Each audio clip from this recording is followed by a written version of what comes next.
Good evening, friends. You are most welcome to Think Eyes channel. Today we are discussing the question and answers of anthropology. Our topic is criticism of Lamarckism.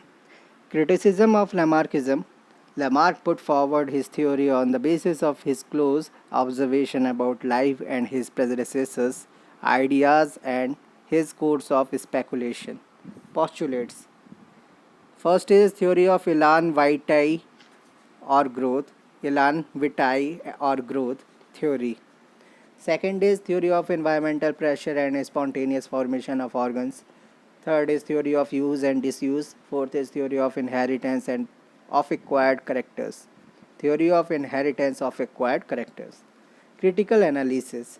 Regarding his first postulate, the tendency to increase in size has been noted but many times shows reduction in size. Example, fern into flowering plants.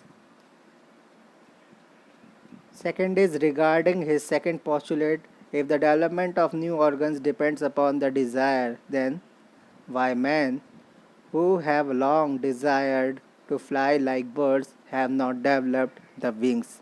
Third, third postulate emphasizes that the organs will develop due to use and degenerate due to disuse. This was met with a strong objection.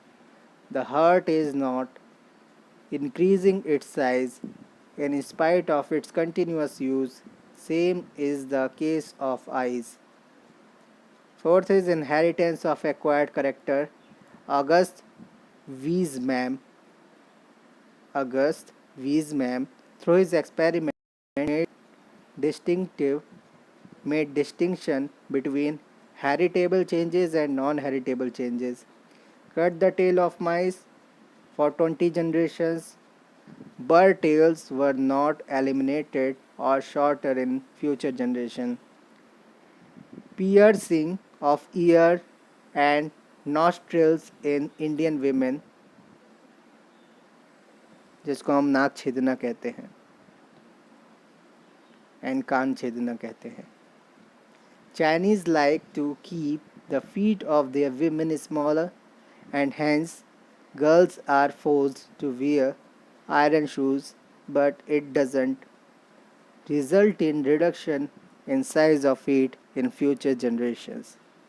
Lamarck had not differentiated between germplasm and somatoplasm. Thank you very much.